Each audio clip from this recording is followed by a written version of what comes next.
And welcome to another edition of Gridiron Nation on TSN, everyone. There is Gordon Studio Land. I'm Jim on Football Island, and let's get right to it. Our Stateside Five. It is Miami defensive lineman Akeem Mesidor with 7 tackles, a TFL, and a sack in a dominating win for the Hurricane over Wake Forest. Ty Benefield in on the 5 again, 8 tackles, 7 of them solo and a pass breakup as Boise State just squeaks by Wyoming, but they do move to 10-1. Oh, what a day for Jaylen Smith. 16 tackles, sweet 16 indeed, 10 of them solo, a dominating performance by him, but not by the Mean Green, and a loss to ECU. Ollie Saad back into the 5 again for the second time this year. 4 tackles, all of them solo, a TFL, a sack, and a forced fumble as Bowling Green rolls over Ball State. Christian Vanier is back as a starter at quarterback at Georgia State, and he put up some numbers in a win over Texas State on the road, 15-26, 285 and 3, count them, 3 tutties in the win. Now, folks, you may have noticed that Kurtis Rourke was not in the Stateside 5. It was a rough weekend for prime Canadian quarterbacks. We'll talk about that a little bit later when it comes to the Vanier Cup and Taylor Elgersma in a sec, but as for Kurtis Rourke, I think he went through the same things that Elgersma did in the Vanier Cup. There was bad pass protection for him. He couldn't get set up. He couldn't really get going after that first drive that resulted in a touchdown, Gord. After this loss, which quite frankly you predicted on this show last week in terms of where it would land in terms of score and outcome, where does this set up Rourke for the rest of the season, and where does this set up Indiana for the rest of the season? Well, they got some help on the out-of-town scoreboard, and in particular, 3 two-loss SEC teams managed to stumble and give themselves a third loss in Alabama, Ole Miss, and Texas A&M, and those were teams that are going to be direct competition for Indiana at the back end of the playoff, were they to lose this game with Ohio State. And they are going to be one of the most interesting conversations in the country. We're going to assume that they beat Purdue this week. They're going to be something like a 4-touchdown favorite in that game. So they should roll over Purdue, who's been very weak this year, to make themselves an 11-1 team. And so the conversation is going to be really interesting because at 11-1, that's going to be the 3rd best record in the country.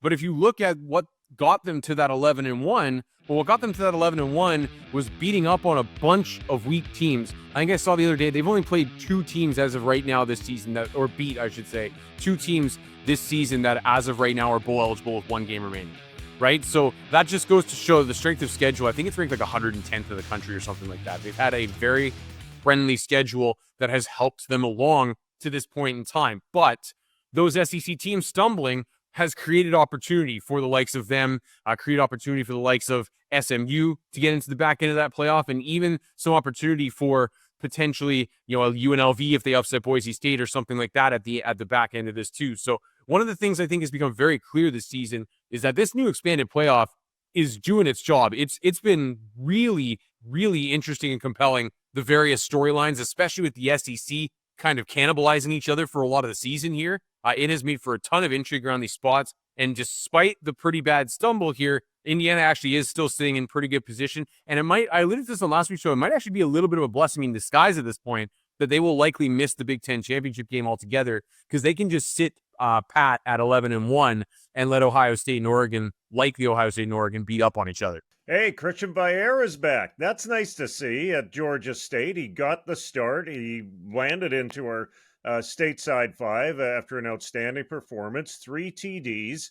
This is what we were hoping for out of this guy, especially after that win against Vanderbilt. Remember that way back at the start of the season.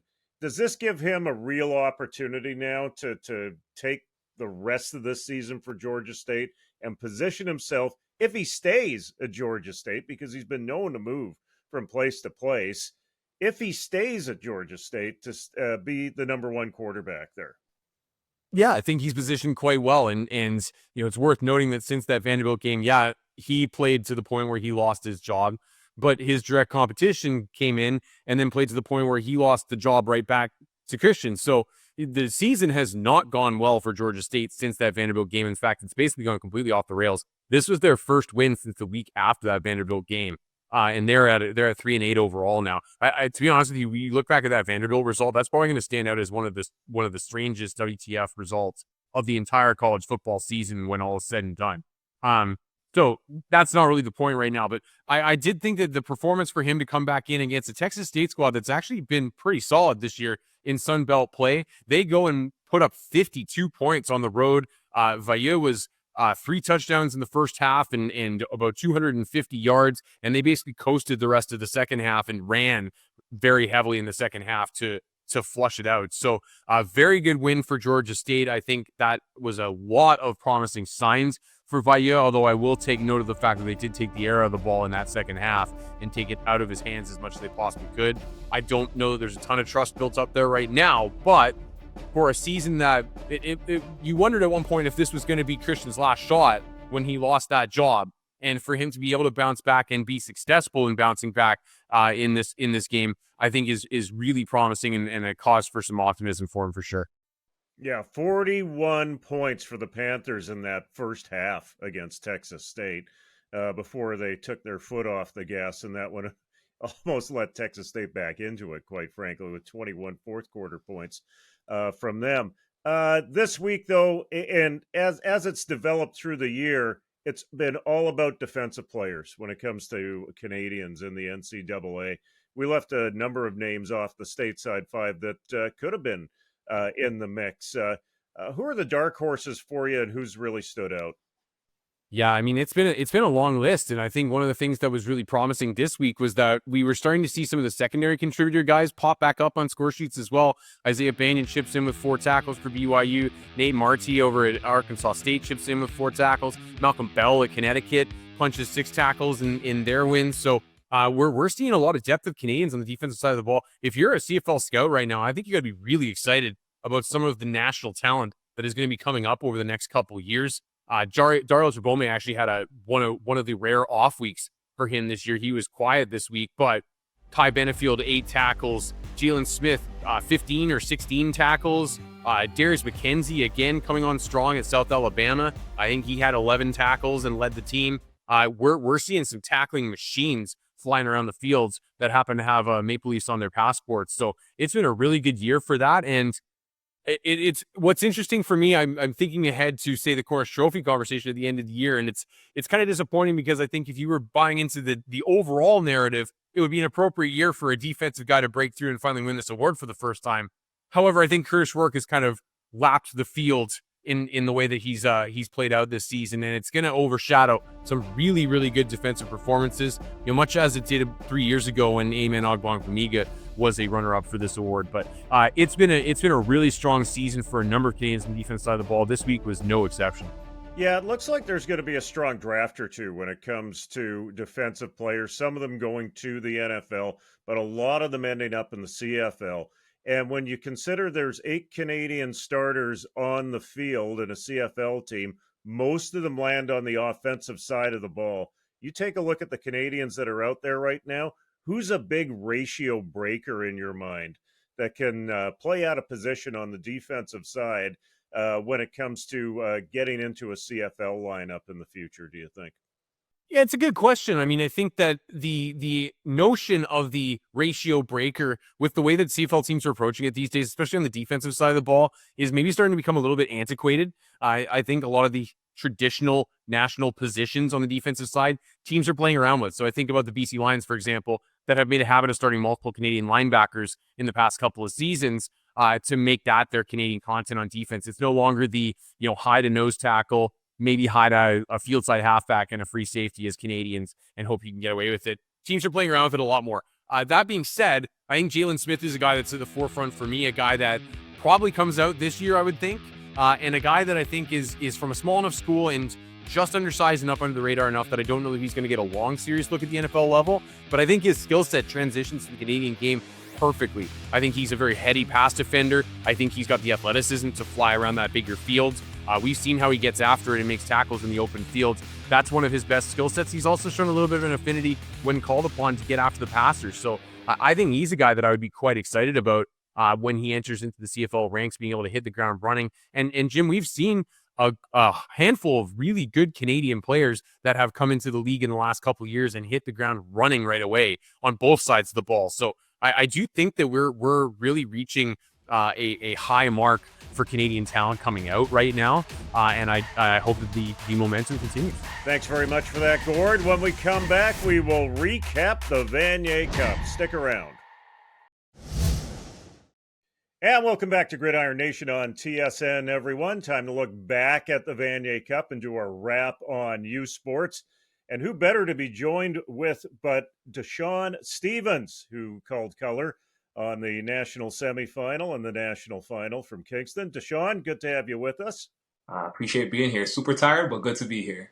So take us through the Vanier Cup, what it was like through the week, what the planning was like, what the game was like, what the atmosphere was like. What was your take from being live and direct in Kingston? Yeah, for sure. This was the second year that Kingston was able to host the Vanier Cup, their first time hosting it, or second time hosting it in the new Richardson Stadium.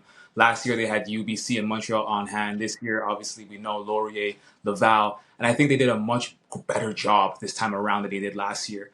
Being able to, throughout the week, have alumni engagements, have engagements for the students, people in the community, a great banquet that was actually in person that, a lot of fans could come to, that was on campus at the Arc. It was a great atmosphere, and I think the game itself, when we talk about atmosphere, again, having an in-province team in Laurier, having a team over in Quebec and Laval, make it to the game, the fans showed out, much larger attendance, a great atmosphere overall, and I think it was like the look and feel that you want for a national championship. So overall, that was just great to see. And the game itself, obviously, wasn't an instant classic, but you know what? Aside from Philippe Fortise's 6 field goals that will go down in infamy as like the greatest special team performance in a championship game, I think if you're a fan of defensive football, I think it was a very good football game from that perspective. I think you had the number one offense in the country, the Laurier Golden Hawks. Everyone thought that they were going to be able to light it up on offense with their all-Canadian receivers, the Heck Crichton Award-winning quarterback, and that Laval defense shut that offense down, limiting them to only 2 touchdowns throughout the course of the game. On the opposite side of the football, Laval had an amazing offense. Arnaud Desjardins, second-team All-Canadian. A lot of great receivers, such as Olivier Cool, who's also an All-Canadian. Many people wondered, how would Laurier's defense react? They were able to shut that offense down. So I think you saw 2 great defensive performances throughout the day. You saw 1 great special team performance in Philippe Fortise. And of course, Laval was able to win their 12th national championship in program history. So kind of a fitting end to the season after, such a wild ride. And I think to have Laval on top again, it's really characteristic of what we've been seeing over the last number of years. Those 6 field goals, it should have been 7. I think you're right, by the way. I think that Kingston benefited from these 2 teams being in relative close proximity to Kingston. I think the fan bases both traveled really well and made for a really good atmosphere. And I've been a proponent for a number of years now that I think these are the types of host cities that are ideal for the Vanier Cup. I think you have a stadium that is designed to house a crowd that you can realistically produce, and you can create a better atmosphere that way. And it feels like the on-campus feel that you kind of want to look for in that type of game. So I thought that really enhanced the game itself. As for the game itself, it was a dominating performance, I thought, from Laval up front. I would characterize the offensive performance from Laurier as impatient. It felt like Laurier was chasing big deficits, especially in the second half, that it felt like their play calling, or maybe more to the point, the decision-making of Taylor Elgersma was chasing stuff downfield, was really trying to push it and create explosives. And I know that has been their MO for a lot of the season, but it felt like an appropriate adjustment mid-game would have been, hey, listen, like, if an explosive happens, it happens, but we need to take on the same mentality our opponent's taking on here, which is just take little chunks and be methodical about this. Because I think if they would have gone back to the drawing board, leaned on run a little bit more, had Elgersma doing stuff where he gets the ball out of his hand a little quicker to negate that pass rush a bit, I think that might have helped them a little bit. And that was kind of where they were lacking. But the big story in this was Laval's defensive front, their defensive line in particular, was creating a ton of pressure throughout the afternoon. They were harassing Elgersma, and Elgersma's final line still looks okay. But if you were to watch the game, you saw that he was under duress almost every time he dropped back to pass the ball. And by the second half, you could start seeing the frustration on his face. I don't know that he had a great poker face with that either. And we saw that with a few different guys on Laval sidelines where the frustration started boiling over in that fourth quarter. And again, you look at the scoreboard and you go, well, guys, this is effectively a 1-score game right now. Like, you are right in this thing. I know the stakes are high, but like, let's keep the eye on the prize here. And it just felt like they kind of lost a little bit of focus, especially late, I thought. And you know what? To kind of like come off the end of that Laval defense, you want to talk about that Laval defense. What I find so unique about that defense is that 9 of those 12 starters are in their first or second year of eligibility when it comes to youth sports football. Only 3 of the starters on that defense are from the Vanier Cup winning team back in 2022. And you talk about that front line, that front 7, that defensive line, people like Yohan Meyange, Nathan Sharon, Thomas Gosselin, all in their first year. So those are guys that are going to be coming back for 3-4 more years of eligibility, and that's kind of been the MO of this Laval team. Glenn Constantine has come out and said that this is typically a younger team than what we've seen with past Vanier Cup winning teams. And he's right. 30 of these players on this team are in their first or second year. The most veteran guys on this team are people like Arnaud Desjardins, are people like Anton Hayet, who's the starting halfback. There's not a lot of people who have been there on this roster. So I think the cool thing to see about this team is that this was a team that was supposed to be in a rebuilding year, especially after last season when they got swept by Montreal during the regular season. People were wondering if this was still going to be a competitive team in the RSCQ. Of course, they'll always still be competitive, okay? Of course, Laval will always still be one of the top 2 teams. But many people thought that Montreal had a hold on the conference, and this was supposed to be a team that was trying to figure it out. And in a year where they were supposed to be figuring out, they walked away with a national championship. And I think that's really scary. Well, I think that what this brings up too is that I think the country on the whole needs to have a greater awareness of what great football is being played in the CEGEP ranks in Quebec, especially in that Premier division. They are pumping out talent that is immediately ready to go to the university level. We're starting to see some of those guys trickle down south and contribute down south as well. But we now have 2 powerhouse programs. I think if you had a playoff structure that didn't require you to be a conference champion to compete for it, I think we would have seen 5 or 6 Laval, Montreal, Vanier Cup finals over the last decade. Right. And that's the strength of these 2 programs. The only reason we don't see them in more prominence is they cannibalize each other. But both of those programs, the backbone, the entire foundation of the roster really is recruiting from the CEGEP ranks. So yes, those guys are first and second year guys, but they're first and second year guys who are coming in at 20 years old and have already played some really high level ball in that interim period between 18 and 20 before they even get to Laval.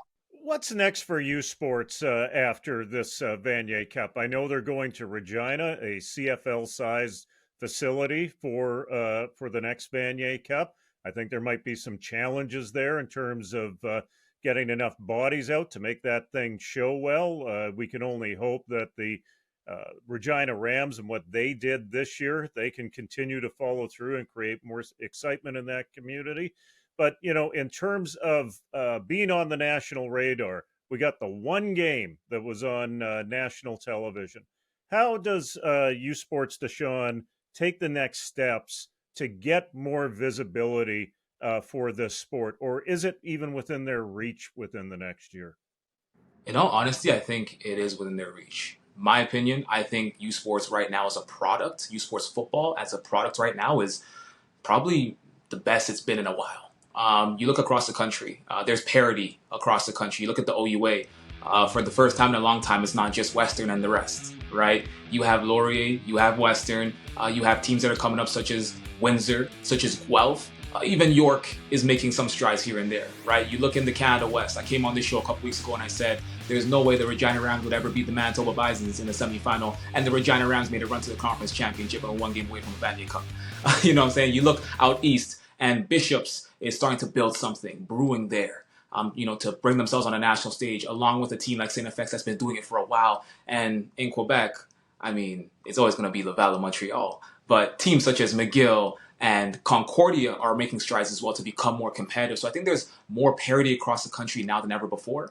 I think, the positional talent is as good as it's ever been before. Talk about quarterback, right? Like at quarterback position, I think this is probably the best quarterback class that we've ever seen before entering the CFL draft. We have 6 or 7 quarterbacks across the country that could legitimately end up in CFL training camps this upcoming season. Whether they'll stick or not, I don't know. But there are 7 quarterbacks that could legitimately find themselves having jobs. And of course, when it comes to the line play, like we talked about, now more than ever before, you're seeing more linemen in U Sports football end up not only in the CFL, but also in the NFL. right? Talk about Theo Benedict.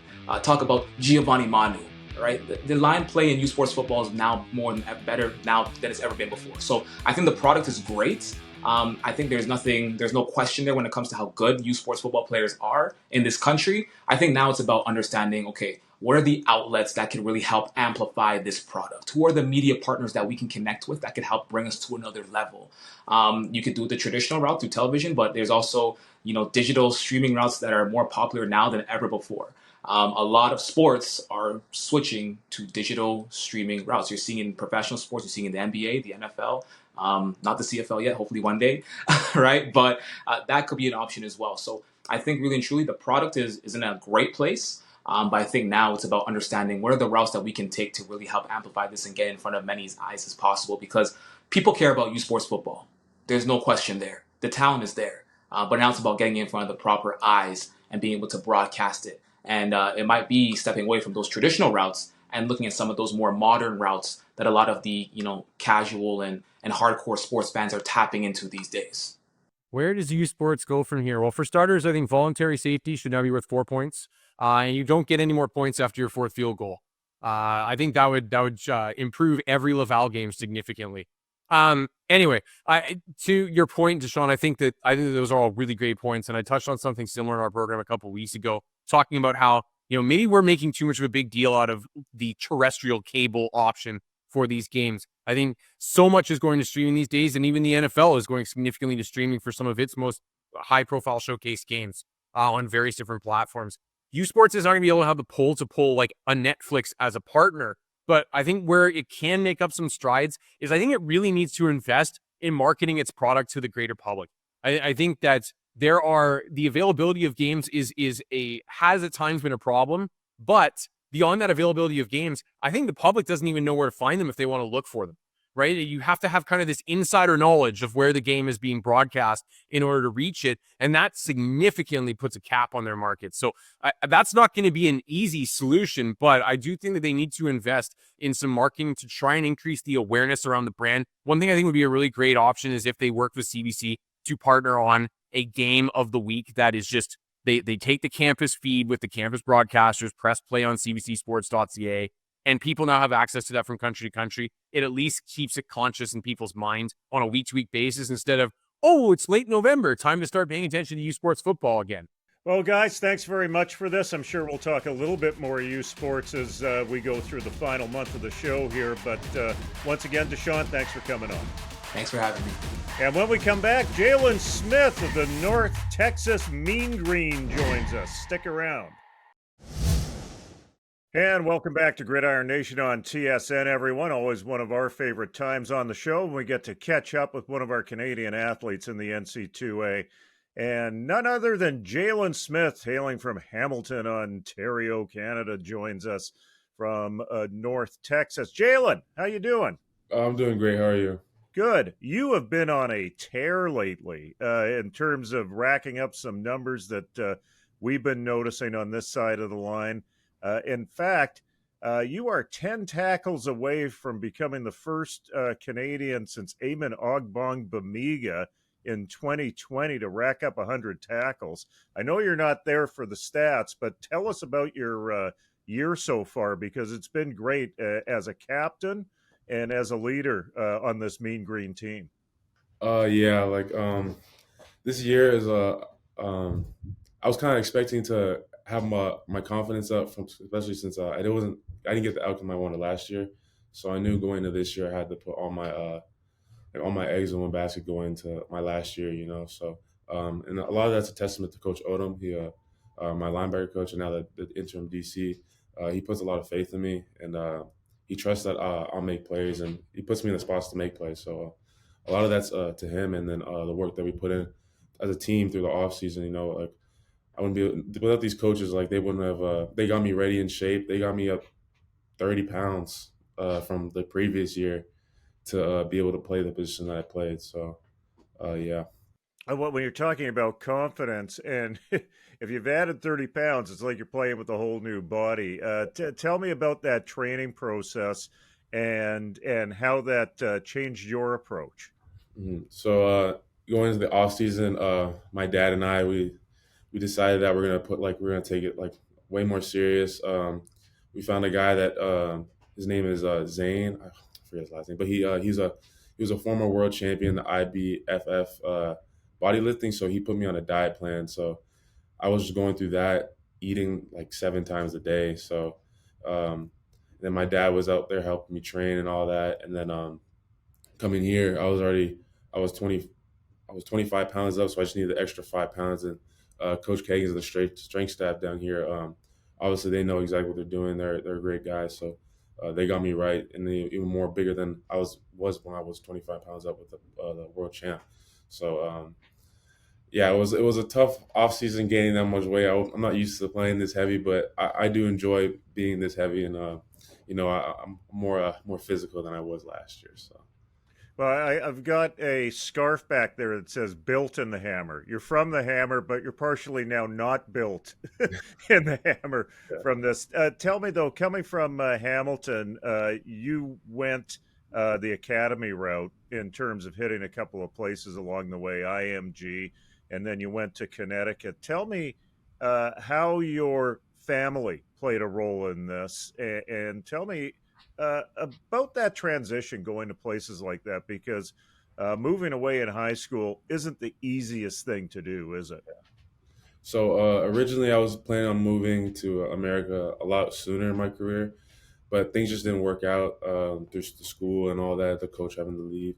So I stuck my 4 years out in Canada, and then my dad and I and my twin brother Jawan, we had bigger aspirations than playing college football in Canada. So we decided to go to Connecticut. So, like my family, they were the biggest, like my biggest supporters, my biggest fans. I always loved them.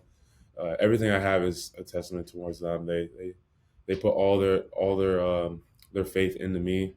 My brother unfortunately wasn't able to. He had a problem with his liver, so he had to unfortunately retire from football. But yeah, so once that happened, they put all their eggs into me, and then the adjustment wasn't like too crazy because I knew I can play American football. I've been to tournaments when I was in high school, like for 7-on-7. I played a few games in America, so the transition wasn't. It was more of the culture change, having to learn new people from way different like aspects of life for me. So that was more of a change than playing football. So yeah, it was definitely unique. You know, we know of the Brown twins that are now playing in the NFL that came through Illinois. We know of the Ford twins that came through the Waterloo program that are playing in the CFL. You know, it's unfortunate that your brother isn't still playing the game. Do you take literally a part of him into every game that you play? Oh yes, absolutely. I'll forever die on this. I believe he's the best player I've ever played with my entire life. Me and him would always train together. He would always beat me in whatever we're doing. We're twin brothers, but he's the older brother by 14 minutes.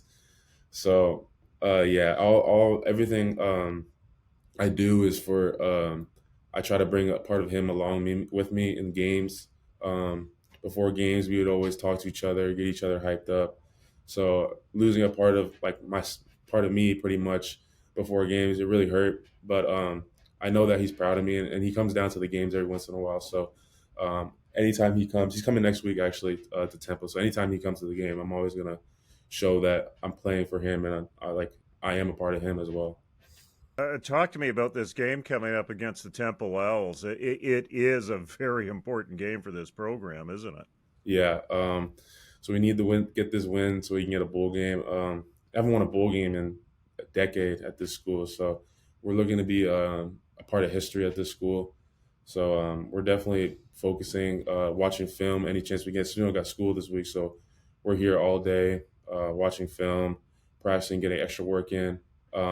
Preparing for the cold. I know I've been living here for 4 years, so I mean I'm not used to the cold anymore. So it's going to be a challenge, but I'm ready for it since I did play in Canada all my life. So A guy from Hamilton, not used to the cold. That's a new one to me, man. I got to ask you, where do you see football taking you as you move through the program at North Texas? What's the future path for you? I'm hoping to play at any professional level, NFL and obviously CFL. I know the Ticats are very fond of me. So going back home and playing for a hometown team, being a hometown hero. I mean, it would be like a story, a dream for me to come true because I grew up watching the Ticats. I played for the Ticats when I was younger, so like I obviously would love to play for Hamilton. But I'm open to any options, obviously. But NFL is definitely my bigger dream. I feel like since I did come down here, I didn't try to lower my expectations. So I'm shooting for the stars. So yeah, but any professional level, I'm willing to play it, and I would love to play it. It's professional football. You get paid to play something that you love. So. Well, just in case, you got to come back to Hamilton and you got to adjust the cold. I do have that scarf back there. It's already in Hamilton colors and it's got the logo on it, so I'll send it down to you after the Temple game. Jaylen, thanks very much for this. Continued success, and we look forward to seeing you in a bowl game. Thank you so much. Thank you for having me. And when we come back, it's our Games of the Week. And welcome back to the nation, everyone. Time for our Games of the Week. Gord, as I always ask at this time, what do you got for us? Well, given that it's U.S. Thanksgiving, we've got a full slate of games on Friday, and one of the ones that I'm keeping an eye on, not because it's going to be the marquee game of the day by any means, but because it's likely going to be our last chance to see Alec Ayamaner in a Stanford Cardinal uniform. They're going to be a 2.5-point favorite in San Jose, playing San Jose State.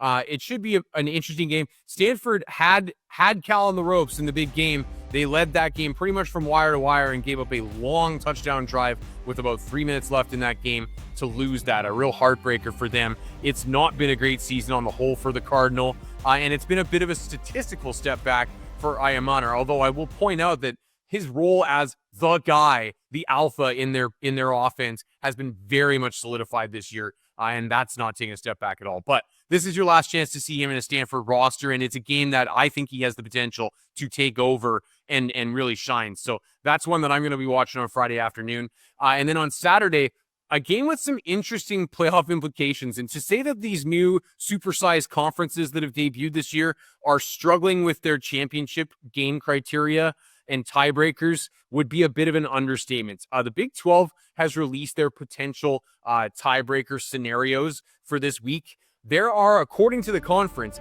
9 teams that could still make the championship game in the Big 12 right now. And BYU is one of those, and they get a pretty friendly draw. They're in a situation in which, as long as they hold serve, they should be in okay shape. They need, from the best I can tell, doing my quantum mechanics, they need one of Arizona State, who they just lost to, and Iowa State to lose to sneak into that game. But they have a pretty decent draw. They're going to be about a 12-point favorite against Houston, who's like 4-7 this year. So it's a good draw for them at home to finish up strong and hopefully backdoor their way into the Big 12 championship game. But that, amongst the other 5 or 6 games in that conference that have implications, I will be watching as well. Thanks for that, Gord. For everyone here on Gridiron Nation, this is Jim Mullin saying, let's get out to the game.